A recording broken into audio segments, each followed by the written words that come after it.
ጊዮርጊስ ጊዮርጊስ ሰማይ ስምከ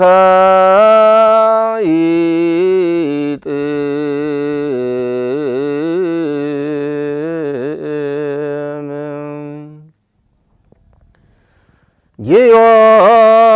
ጊዮርጊስ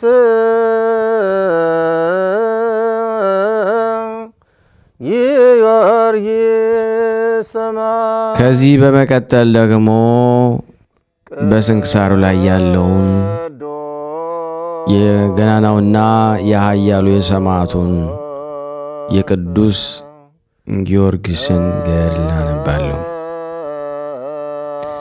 አንድ አምላክ በሚሆን በአብ በወልድ በመንፈስ ቅዱስ ስም ሚያዝያ 23 በዚህ ቀን ፀሐይና የአጥቢያ ኮከብ የተባለ ታላቅና ክቡር የሆነ የሰማዕቱ የቅዱስ ጊዮርጊስ ምስክርነቱ ፍጻሜ ነው።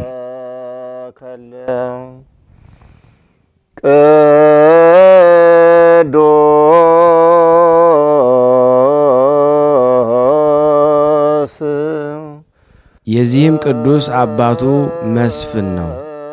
ስሙም አንስጣስዮስ ይባላል። ከቀጰዶቅያ አገር ነው።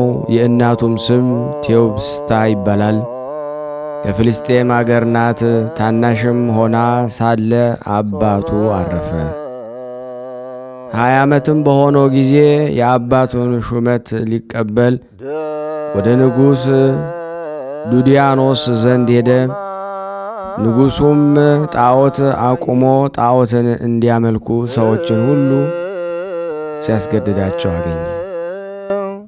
ወሃሊ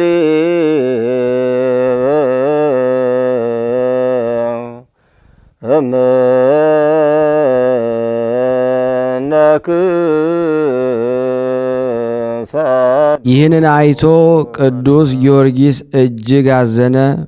በእርሱ ዘንድ ያለውን ገንዘቡን ሁሉ ለድሆች ለምስኪኖች ሰጠ። ባሮችንም ነፃ አወጣቸው። ከዚህ በኋላ በንጉሥ ፊት ቆሞ በክብር ባለቤት በጌታችን ኢየሱስ ክርስቶስ ታመነ። ንጉሡም አባበለው፣ ብዙ ቃል ኪዳን ገባለት። እርሱ ግን አልተቀበለውም። ለመስማት እንኳ የሚያስጨንቅ ስቃይን አሰቃየው። ጌታችን ግን ያጸናዋል፣ ቁስሉንም ያድነዋል። 3 ጊዜም እንዲሞት እርሱም እንደሚያስነሳው በ4ተኛውም የምስክርነት አክሊል እንደሚቀበል ነገረው። ቃል ኪዳን ሰጠው። ስሙ በዓለሙ ሁሉ የተገለጠ የሆን ዘንድ የተጋድሎና መከራ በመቀበልም ጽኑ በሆነ ስቃይም 7 ዓመት እንደሚኖር መላእክትንም እንደሚያገለግሉት ነገረው።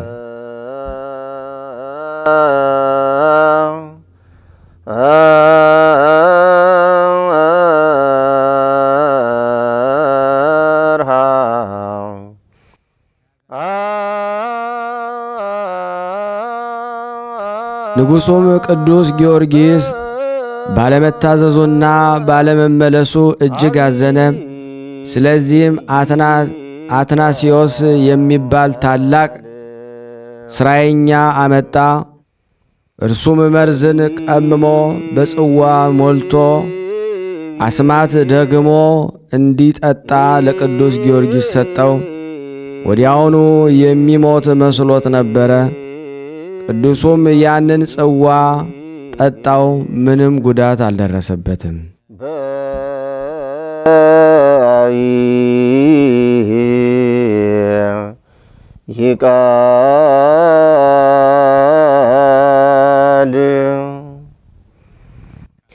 ያ መሰሪም በክብር ባለቤት በጌታ ኢየሱስ አምኖ በሰማዕትነት ሞተ።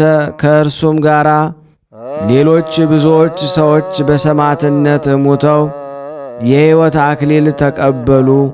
ቁጥራቸውም 30,700 ነፍስ ነው። ቅዱስ ጊዮርጊስ በዱንያኖስና በሰባ ነገሥታት ፊት በቆመ ጊዜ በዚያም የተቀመጡባቸው የእንጨት ወንበሮች ነበሩ። ቅዱሱንም እሊህን የተቀመጠንባቸውን ወንበሮች እንዲበቅሉና እንዲያብቡና እንዲያፈሩ ታደርጋቸው ዘንድ ከአንተ እንሻለን አሉት። በዚያን ጊዜ እንዳሉትም አደረጋቸው። ይህን ድንቅ ሥራ አይተው ቁጥር የሌላቸው ብዙ አሕዛብ በጌታችን አመኑ።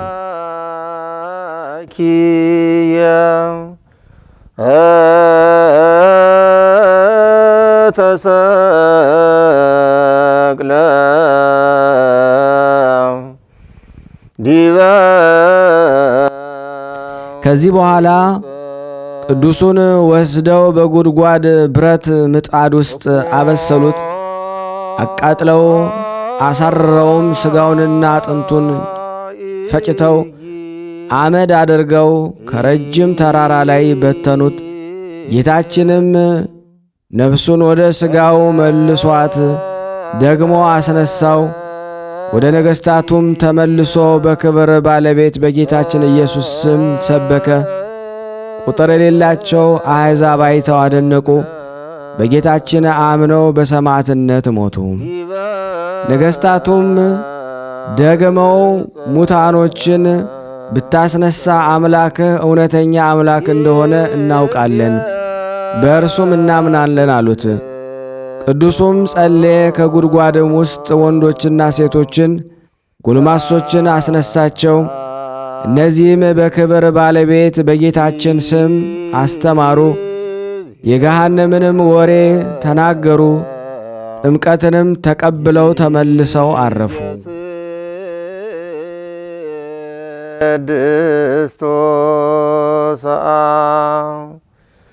ጊዜ ስድስቶ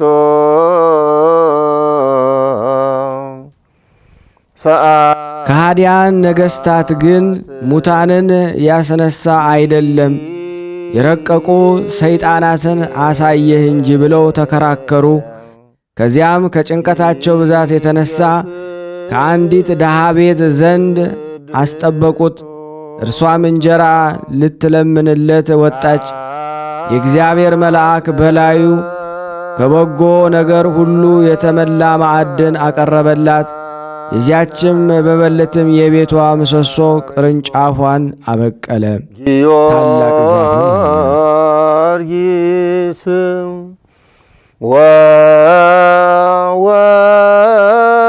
ወወፃ መንፈሱ ሶብዬ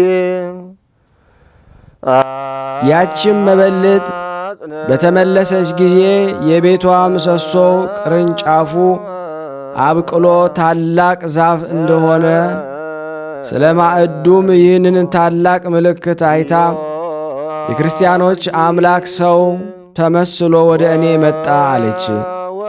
ቅዱሱም እኔ አምላክ አይደለሁም የአምላክ ባሪያ ነኝ እንጂ አላት። እሷም እንዲህ ብላ ለመነችው፣ የአምላክ አገልጋይ ከሆንክ ቸርነትህ እንድትደርሰኝ እለምንሃለሁ። እውር፣ ደንቆሮ፣ ዲዳ፣ ጎባጣ የሆነ ልጅ አለኝና ታድንልኝ ዘንድ እለምንሃለሁ። ስለ ጌታችን እምነትህም አስተማራትና በመስቀል ምልክት አማተበው። ያን ጊዜ አየ። ቅዱሱም በሌላ ጊዜ እንዲሰማ እንዲናገርና እንዲሄድ እንዲያገለግለኝም እኔ እሻለሁ አላት።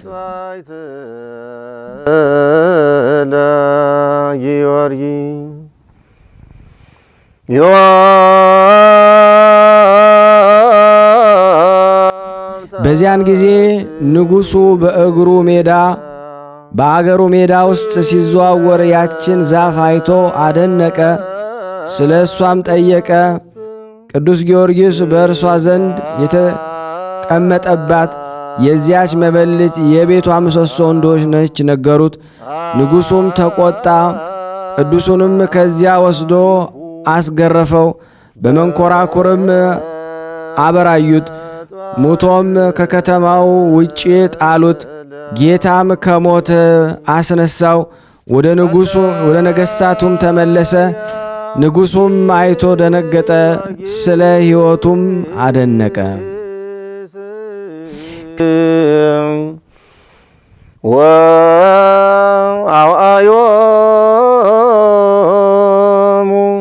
ከዚህ በኋላ ይሸነግለው ዘንድ ጀመረ። በመንግሥቱ ላይም ሁለተኛ ያደርገው ዘንድ ቃል ገባለት። ቅዱስ ጊዮርጊስም እየዘበተበት ነገ በጠዋት ለአማልክቶችህ መሥዋዕትን አቀርባለሁ፣ አንተም ሕዝቡ እንዲሰበሰቡ እዘዝ፣ እኔ ስሰዋ እንዲያዩ አለው። ንጉሡም እውነት የሚሰዋ መስሎት ደስ አለው። ወደ ቤተ መንግሥቱም እልፍኝ አስገብቶ አሳደረው።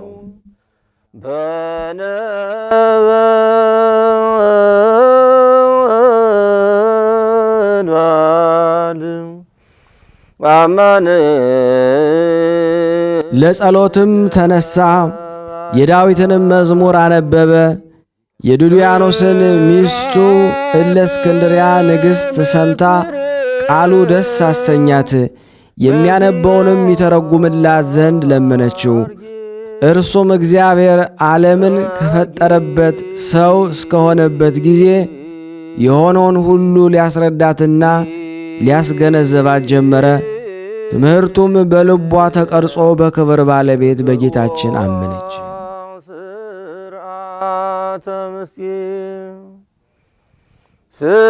ስርዓተ ምስጢር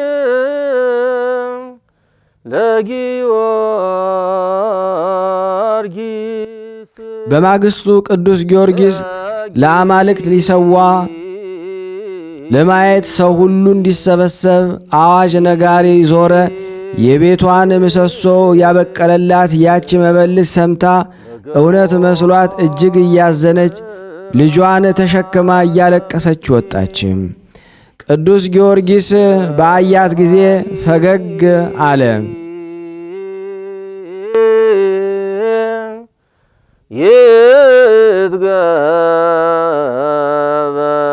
ይትገበር ዘሃሉ ቅዱስ ጊዮርጊስ በአያት ጊዜ ፈገግ አለ። ልጅሽን በምድር ላይ አኖሪው አላት። ከዚያም ልጇን ጠርቶ ወደ አጵሎን ሂድ፣ ወደ እኔም ይመጣ ዘንድ በክብር ባለቤት በጌታ ኢየሱስ ስም እዘዘው አለው። ያን ጊዜ ያ ልጅ ድኖ ቅዱስ ጊዮርጊስ እንዳዘዘው ወደ ጣዖት ቦታ ሄዶ አዘዘው። በጣዖቱ ያደረ የአርኩስ መንፈስ ከማደሪያው ወጥቶ ቅዱስ ጊዮርጊስ ወዳለበት መጥቶ እኔ ሰውን ሁሉ የማስት እንጂ አምላክ አይደለሁም ብሎ በሕዝቡ ሁሉ ፊት አመነ። ቅዱሱም ትውጠው ዘንድ ምድርን አዘዛትና ወዲያውን ዋጠችው። ጣዖታቱም ከአገልጋዮቻቸው ጋር አጠፋቸው። ንጉሡም ከወገኖቹ ጋር አፈረ። ብስጭትና ቁጣንም የተመላ ወደ ንግሥት ሚስቱ ዘንድ ገባ። እርሷም አምላካቸው ጽኑዕና ኃያል ነውና ክርስቲያኖችን አትጣላቸው አላልኩህምን? አለችው። ይህንን ከእርሷ ሰምቶ በእርሷ ላይ እጅግ ተቆጣ። ወደ ክብር ባለቤት ክርስቶስ እምነት የከበረ ጊዮርጊስ እንዳስገባት አወቀ። ጊዮርጊስ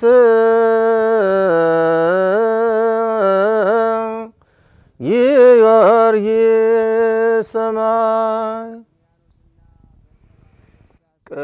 ከዚህ በኋላ ከከተማው ውጪ እንዲጎትቷትና በመጋዝም እንዲሰነጥቋት አዘዘ። የሰማዕትነት አክሊልም በመንግሥተ ሰማያት ተቀበለች። በዚያም ጊዜ ጊዮርጊስ ሥራን ነገሥታቱ ሁሉ ደነገጡ። ኀፍረት ደግሞ እንዳይጨመርባቸው ከእነርሱ እንዲያርፍ ራሱን በሰይፍ ይቆርጡ ዘንድ እንዲጽፉ ንጉሥ ዱዲያኖስን መከሩት። ያን ጊዜም የክብር ጊዮርጊስን ራሱ በሰይፍ ይቆርጡ ዘንድ አዘዘ።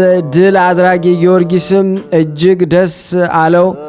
እሳት ከሰማይ ወርዶ 70ውን ነገሥታት ያቃጥላቸው ዘንድ መከራውም ከክርስቲያን ወገን ጸጥ ይል ዘንድ ጌታችን ለመነው። ወዲያው እሳት ወርዶ ከሰራዊታቸው ጋር 70ውን ነገሥታት አቃጠለቻቸው።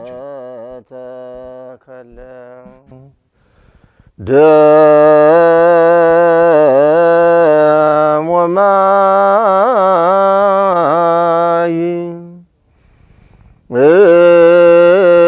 ከዚህም በኋላ የክብር ባለቤት ጌታችን ኢየሱስ ክርስቶስ ለቅዱስ ጊዮርጊስ ተገልጾ ብዙ ቃል ኪዳን ሰጠው። በምድር መታሰቢያን ለሚያደርግ ሁሉ እኔ ኀጢአቱን ሁሉ ደመስሳለሁ።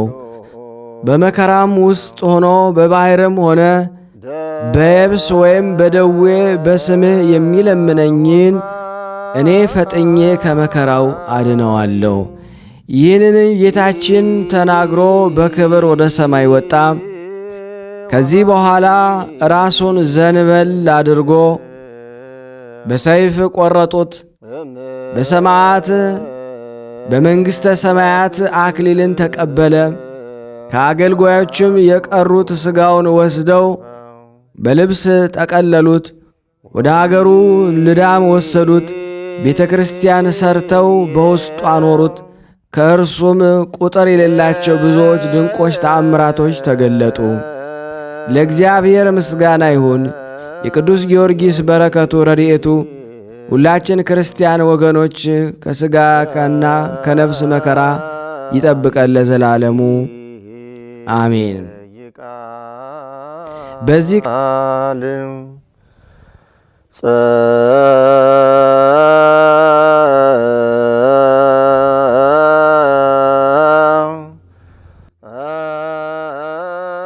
ቀን ተአምራትን እስከ አሳየ ድረስ የተጋደለ ቅዱስ ሮቆ አረፈ። በአንዲት ዕለት ለጸሎት ቆሞ ሳለ የንዳድ ትንኝ ነደፈው። ቁስሉን እያሳየ በብዙ ለቅሶ ወደ ጌታችን ለመነ።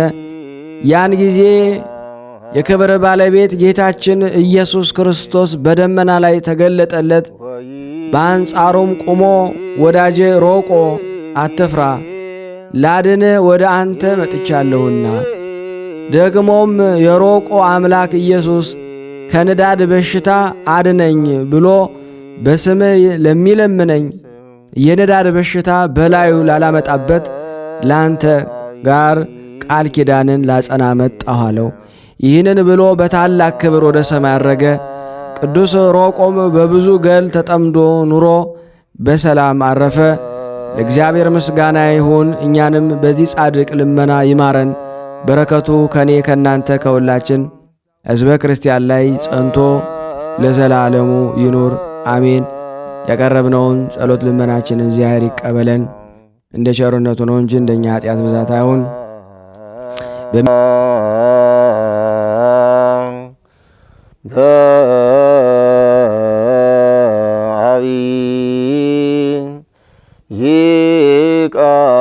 ሚያዝያ 23 ቀን የሚከበሩ ዓመታዊ ቅዱሳን ቅዱስ ጊዮርጊስ ሊቀ ሰማዕት፣ ቅዱስ ሮቆ ጻድቅ በስሙ ለተማጸነ ከወባ በሽታ እንዲጠብቅ ቃል ኪዳን የተገባለት። እንዲሁም በወርኃዊ ክብረ በዓል ልበ አምላክ ቅዱስ ዳዊት፣ ቅዱስ ሰሎሞን ንጉሥ እስራኤል፣ አባ ጢሞቴዎስ ገዳማዊ፣ አባ ሳሙኤል፣ አባ ስምዖን፣ አባ ገብርኤል የሚበልጠውን ትንሣኤ እንዲያገኙ እስከ ሞት ድረስ ተደበደቡ። ሌሎችም መዘበቻ መሆንና በመገረፍ ከዚህ በላይ በእስራትና በወህኒ ተፈተኑ። በድንጋይ ተወግረው ሞቱ፣ ተፈተኑ። በመጋዝ ተሰነጠቁ፣ በሰይፍ ተገደሉ፣ ሞቱ። ሁሉን እያጡ መከራን እየተቀበሉ እየተጨነቁ የበግና የፍየል ሌጦ ለብሰው ዞሩ። ዓለም አልተገባቸውምና በምድር በዳና በተራራ በዋሻና በምድር ጉድጓድ ተቅበዘበዙ። የቅዱሳኑ ረድኤት በረከት በእኔ በደካማውና በእናንተ በሁላችን ሕዝበ ክርስቲያን ላይ ጸንቶ ለዘላለሙ ዲበ ዕፀ መስቀል ጊዜ ይኑር አሜን። ያለ ሐሰት ያቀረብነው ጸሎት ልመናችን እግዚአብሔር ይቀበል። ለሀገራችንም ሰላም ፍቅሩን አንድነቱን እግዚአብሔር ይላክልን። ይቅር ይበለን፣ ይዘከረን፣ ይማረን፣ ይዘከረን። የሰማዕቱ የቅዱስ ጊዮርጊስ ረድኤት በረከት እንዳይለየን። ለሀገራችንም ሰላሙን ፍቅሩን አንድነቱን እግዚአብሔር እንዲመልስልን በአንድነት ሆነን ቅዱስ የሆነውን ገናና የሆነውን ስሙን አባታችን ሆይ እንበል። አባታችን ሆይ በሰማያት የምትኖር ስምህ ይቀደስ፣ መንግሥትህ ትምጣ፣ ፈቃድህ በሰማይ እንደሆነች እንዲሁም በምድር ትሁን። የዕለት እንጀራችንን ስጠን ዛሬ፣ በደላችን ይቅር በለን እኛም የበደልነውን ይቅር እንደምንል፣ አቤቱ ወደ ፈተና አታግባን በክፉ ሁሉ አድነን እንጂ መንግሥት ያንተ ናትና ኃይል፣ ክብር፣ ምስጋና ለዘላለሙ አሜን። እመቤታችን ቅድስት ድንግል ማርያም ሆይ በመልአኩ በቅዱስ ገብርኤል ሰላምታ ሰላም እንልሻለን። በሐሳብሽ ድንግል ነሽ፣ በሥጋሽም ድንግል ነሽ። አሸናፊ እግዚአብሔር ናት ሆይ ሰላምታ ላንቺ ይገባሻል። ሴቶች ሁሉ ተለይተሽ አንቺ የተባረክሽ ነሽ፣ የማኅፀንሽ ፍሬ የተባረከ ነው። ጸጋን የተሞላሽ ቅድስት ሆይ ደስ ይበልሽ፣ ልዑል እግዚአብሔር ከአንቺ ጋር ነውና ከተወደደው ልጅሽ ከጌታችን ከመድኃኒታችን ከኢየሱስ ክርስቶስ ዘንድ ይቅርታና ምሕረትን ለምኝልን ኃጢአታችንን ያስተሰርይልን ዘንድ ለዘላለሙ አሜን። ምስጋና ይሁን አንድ አምላክ ለሚሆን ለአብ ለወልድ ለመንፈስ ቅዱስ ክብር